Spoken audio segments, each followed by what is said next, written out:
this video, I'm going to show you how to make better drawings by practicing landscape drawings using charcoal.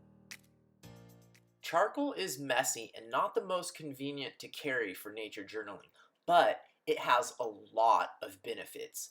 One of the main benefits is it's the perfect tool for learning about the differences between light and dark and getting those values accurate in your drawing. So at this point, you can stop and look at your drawing and look at the overall values and check the value relationships to the landscape photo that you were working from. And the most important thing is that the relationship between the values in the different areas is as accurate or as close to the photo as possible. So that the difference between light and dark. Now, a really important tool to have is an eraser pen. And so it's like a mechanical pencil with an eraser inside. Sky holes and trees are really important visually, and getting them accurately can be very challenging with watercolor, since in watercolor we are only able to add progressively more dark values to our composition, and it's possible to reserve your whites and to not paint foliage in the places where the sky holes are, and to kind of imagine them as these negative spaces, but it's often more practical and more easy to see them and actually draw them or paint them as a shape. That's why if you are working in acrylic, or if you are working in oils, or if you are working in graphite or charcoal, where you can add white or sky openings in the trees, it's much easier. And the way that you can achieve that with oil painting and acrylics is very obvious, because you can use white. You can take a opaque white paint and paint it over the foliage, the bulk of the foliage that you have already painted, and achieve very realistic looking sky holes. So how do you do that with graphite or charcoal if graphite and charcoal are also additive media? Well, they're additive, but the trick is that they can be subtracted. So using an eraser, especially one of these that is almost like a pen in itself, you can literally draw with the eraser and achieve those realistic sky holes, which can be a lot more challenging when we're doing them with watercolor. So that's one of the great things that you can practice with charcoal or graphite, is this kind of pushing your values back and forth until you get them. So like right now, for example, I'm not cutting out solid white holes. I am going to come here into this background, and looking at my photo, I can tell that this area behind the tree is nowhere close to this value. In fact, it's quite this pale grass. So now I'm going to come in with like a lighter touch with this eraser, and come in here and kind of paint that paler value in, and see if that had been a watercolor wash, the story would have been over already, and I wouldn't be able to go darker. But with this, I can keep going back and forth, lighten it, and then later I can darken it again. And so one of the main ways you do that is by, say for example, I come in here, oh, that's too light, I made that part too light. Well, what you do is you come in here with your piece of paper towel and you smudge those colors back in, and it will drop that white back down to a darker value. And then you can come back in now one more time and be like, actually there's like only this little part here, like actually closer to the horizon. Ooh, I want to get rid of that line. That's the other thing too, especially a lot of us have a tendency to draw lines around everything. So you can see that when I was working with the charcoal, that Conte crayon, I drew this line along the whole top, and that line looks very artificial. There's some Leonardo da Vinci quote about how lines, in the real world there aren't lines around things, and it looks like I'm coming up to the sort of physical limits of my paper here and not going to be able to get that line to go away anymore. But I am going to come through here and try to fade out this whole line. And this is something that you could also use a kneaded eraser for probably, but it looks like um, my that mark there is not going to be able to come up completely because it's partially worked into the paper. And this paper is not really the greatest for charcoal drawing, but whatever, we're just messing around today. Okay, now let me lighten up, look for some more of those values that are too dark and lighten those up. I don't need to worry about crisping out my edges too much yet. It's better to just focus on these bigger value relationships first. See, so I started getting into the details too soon here, and this is really fun to do, but it's possible to get way too into that, and then later I actually have to correct something that's more important, such as this, how dark this is. This is way too dark in here. And when I come to correct that, I'm gonna lose all of this. So unless you only have like a really short amount of time, save those things until the end and don't overdo it. Start with you have to know what your priorities are, and your priorities are the big value relationships where there's big differences, like those big differences. These little texture things are much less important. That being said, I think I'm going to start coming back in here with my Conte crayon again and do a better job on the edge of this rock, because that is a pretty big one that I'm noticing is not right in my drawing. And I'm going to add in some of these, looking just for these way darker spots that I know I'm not going to have to change later.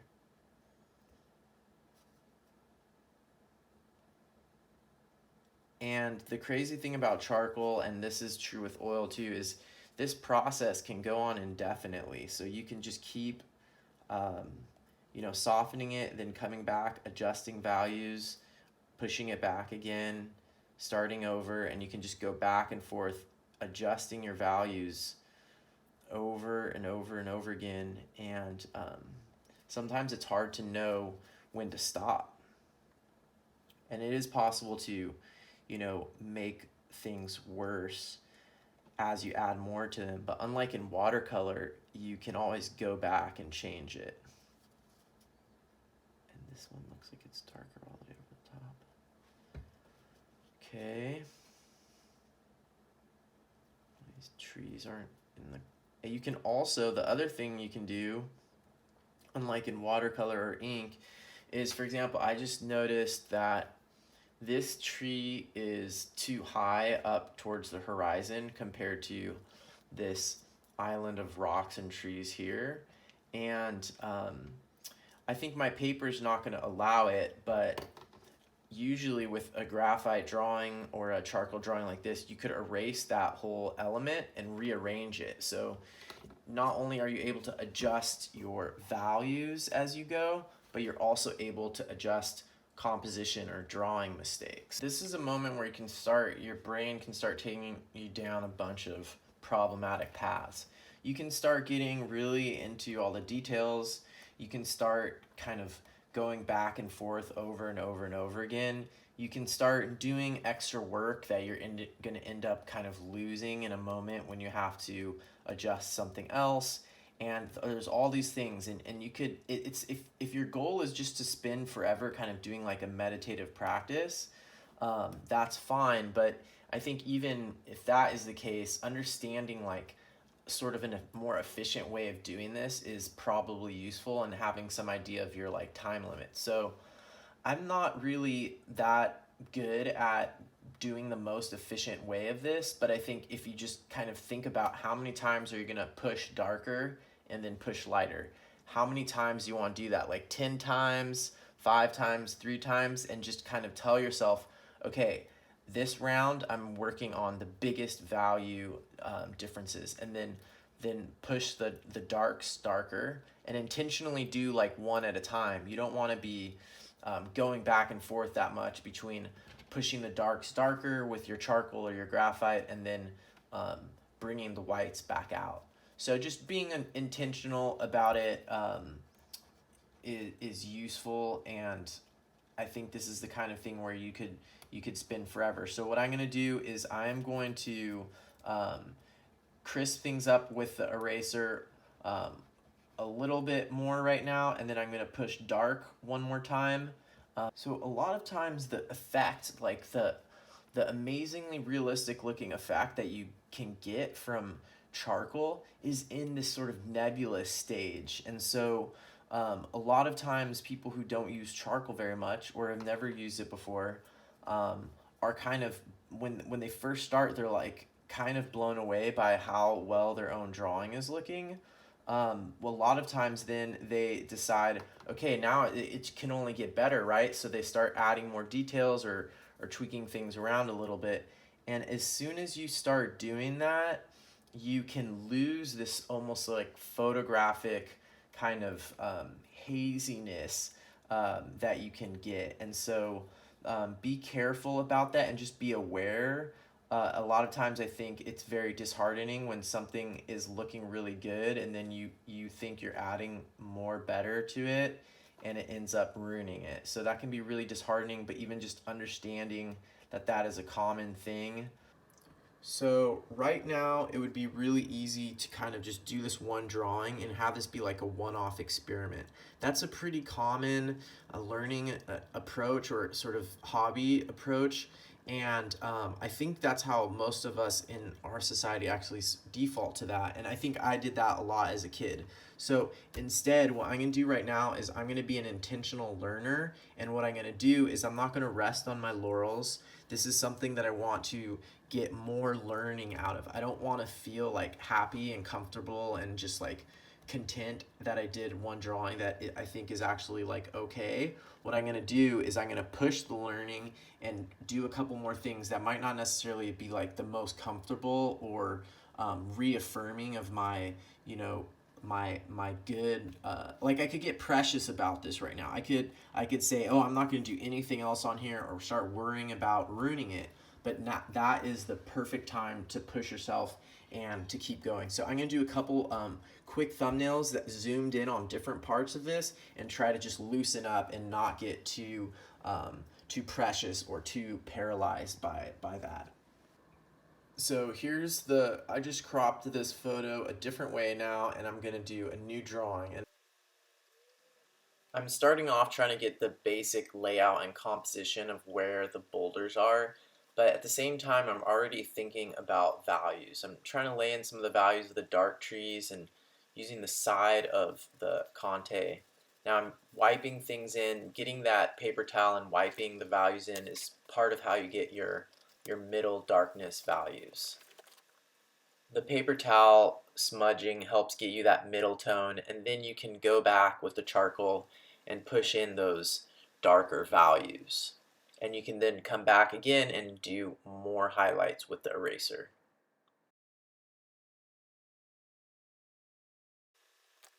Now I'm starting a third one and I'm zooming in even closer on one aspect of the rock so that I can just focus on that part.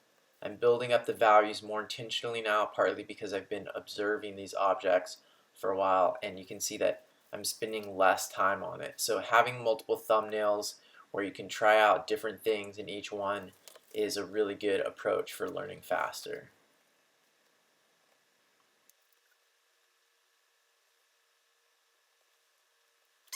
So I've got 3 landscape ethos sketches so far, basically focusing in more and more on each one on the aspects of the landscape photo that I'm most interested in.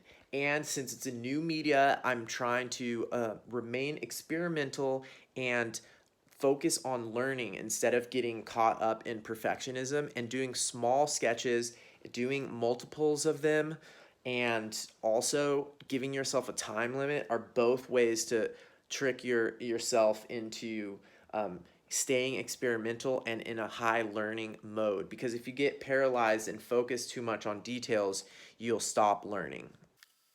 Now on this fourth one, I am looking at a different part of the landscape photo, and you can see here I use the side of the crayon to sort of build in that mid-tone value.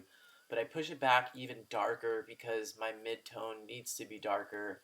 I add in the even darker spots, and those branches of the tree are noticeably dark, as well as shadows on the rocks. See, now if this had some cast shadows from the tree on this rock, that would make things a lot more fun and a lot easier to draw something that the regular human brain perceives as, oh, that looks normal. Those shadows are landing on a three-dimensional object and wrapping around it. Oh, I see those shadows are coming from the tree. And there's something about um, those interpretations of the regular human brain looking at your landscape. Those are that's what you're aiming for, basically. And so what are those hints and those clues, those visual clues that you can give that helps that person's brain figure out what that image is all about? If you were able to figure out what this video is all about, then hit the thumbs up down below and subscribe to the channel for more nature journaling videos every week. And if you can't wait all the way until next week for the next episode of the show, check out these two landscape drawing videos here.